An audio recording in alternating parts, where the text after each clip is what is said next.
Hello everyone, welcome back once again. I am SSgt Owens, here to teach you how to make some homemade red sauce.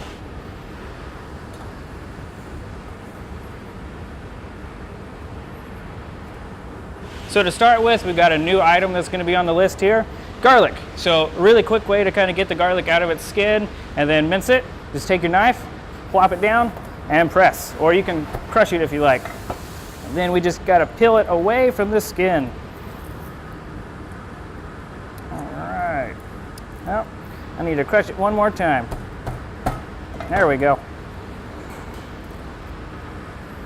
And now we have garlic with no skin, and we need to mince this down real quick.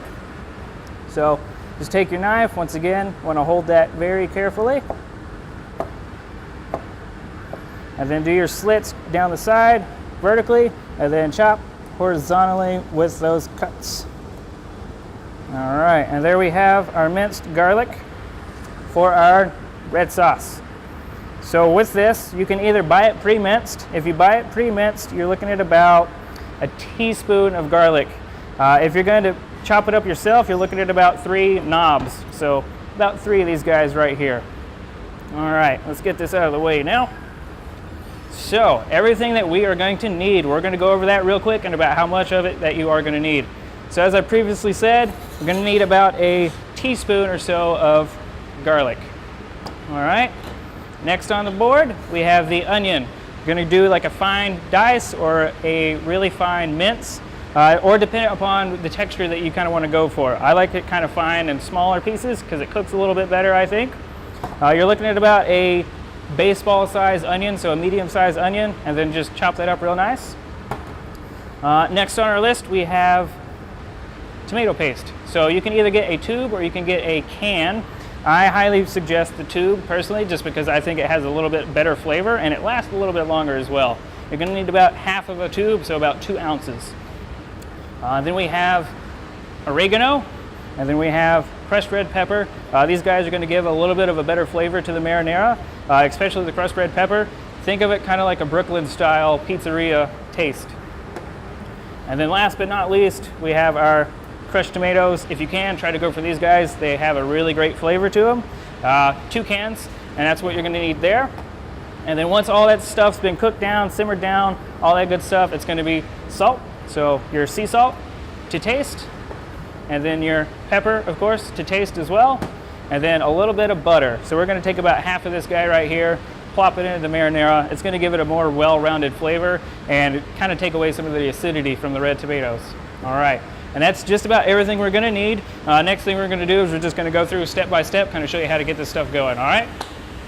All right, so now is the time to put everything together. So to start off with, we want to, of course, crank up the oven, or not the oven, I'm sorry, the eye. So depending upon where you're at, you might have gas, you might have electric, or you might have the glass top. Try to put it on medium, like just so we can saute all our stuff. All right, let that get up to temp a little bit. We're going to add in our olive oil, just enough to kind of coat the bottom of the pot. We want to let it start to glisten to the point where we know it's kind of shimmering, a little bit of smoke coming off of it. That way we know it's up to temp. Once that happens, we're going to add in our garlic, saute that for a little bit. So let me grab that right quick. So throw in our garlic. All right. And it is already starting to bubble, so that is a good sign. Once that's in, we're just going to let that kind of sit in there for about a couple seconds, about 30 I would say, just to kind of start cooking and letting off an aroma. All right, there that goes. Next up is going to be our oregano. We're looking at about half a tablespoon, or to taste, but half a tablespoon is going to go in, or half a teaspoon, I'm sorry. And then for the chili flakes, we're looking at about 1/4 of a teaspoon. Depending upon how spicy you like it, you might want to add more, maybe you want to add a little bit less. All right, throw that in. Get these guys out of the way. All right, now we kind of just let these guys kind of marinate and simmer together, start to get a little aromatic. Once you start to really smell it, that's when we'll start to add in our onion. The onion's definitely going to need to be added in very quickly, so prepping ahead is going to be super important, because if you throw in this garlic and start cooking it and you haven't cut up your onion, you're probably going to be met with charcoal a little bit later on with your garlic. All right, let those guys tangle a little bit. Now we're going to add in our onion. There we go.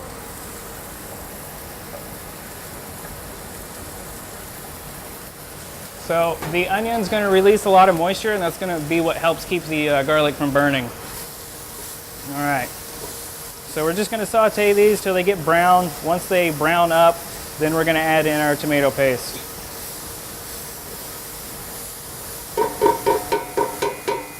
Now we kind of just sit and wait a little bit. So our onions have browned up quite a little bit, so now we're going to add in our tomato paste. Once again, if you got the tube, it's going to be about a half, so about 2 ounces, or if you got a can, probably going to be about the same.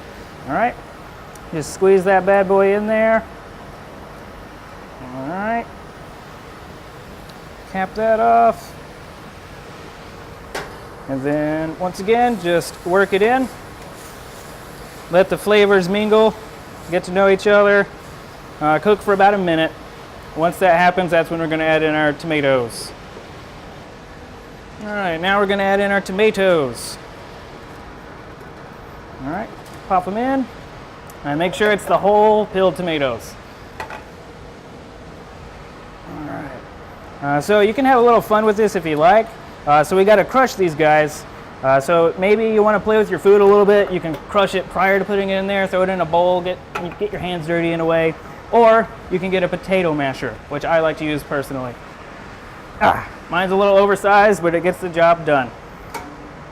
All right. So, whoop, they pop too, so be careful. So if you got any fancy equipment around that you don't want to get ruined, make sure that it's not around when you're doing this.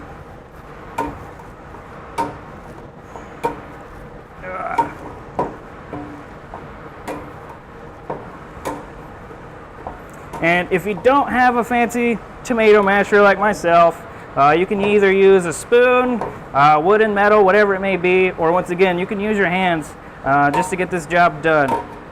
And once you get them crushed to about the size you want, maybe you want it pureed, you can throw it in a blender too as well if you like.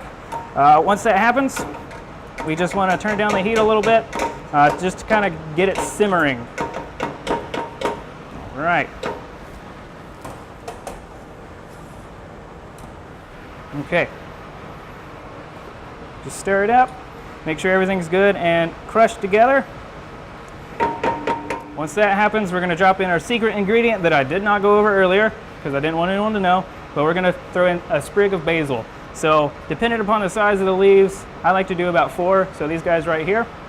Just pop that in and then just kind of get it inside the sauce itself, and then once that happens, you're set to go. Literally, you just got to let this cook for about an hour. With the tomato paste that's already in there, that's what's going to help out with that reduced cook time. If you don't have the tomato paste in there, it's going to take about 4 or 5 hours, give or take, to let those flavors marinate and reduce down and actually get to a dark marinara type red sauce. With that tomato paste, it reduces that time to about an hour, but you still get the impactful flavors like you did it for about 5 hours. All right, so now we play the waiting game. Try to stay around it because you're going to have to stir it up every couple hours or so, or actually I'd say probably every 30 minutes. I would come over there and just kind of stir it up a little bit, make sure nothing's sticking or burning to the bottom of the pot. All right, once that happens, in about an hour, you got your red sauce. All right, here we are. It's been about an hour. Our sauce is significantly reduced down. Now what we want to do is we want to fish out our basil. So we're just going to kind of get in there, pull them out one at a time. If you can't get all of it out, that's perfectly fine. Just try to get the mass majority of it if you can. All right. Oh, this one's playing tough to get. All right, there we are. Basil is out. Move that off to the side. And then next, what we're going to do, we're going to drop in this nice good old, about half a stick of that butter. Okay. So this is about 2 ounces. All right, and in it goes. And then we're just going to stir that up, let it get in there, melt, and once again, this is going to kind of deepen the flavor, help take away a little bit of the acidity that is in there from the tomatoes. And it's going to help kind of darken the color a little bit as well. I like to use a non-dairy, so it's a pretty much a plant-based butter, just because we like to try to keep this healthier. And that way our vegetarian friends and family can enjoy it as well. And maybe even our people that have lactose intolerance. All right, now that that is nice and incorporated and melted down, our sauce is ready to go. So, with that being said, you now know how to make a nice red sauce from scratch that will basically be on par with something that you can buy from the store, if not better. Don't quote me on that because everybody's taste buds are a little bit different. Before I go, I must sign off. Give me 1 second. And allow me to christen this with some parsley. All right. And then just stir that in real nice like. All right, and there you have it. Once again, homemade red sauce. Thank you for joining me. Next week, we're going to touch on how to make something from this red sauce, and that's going to be chicken parmesan. All right, cool. Thank you for joining me, and have a good one.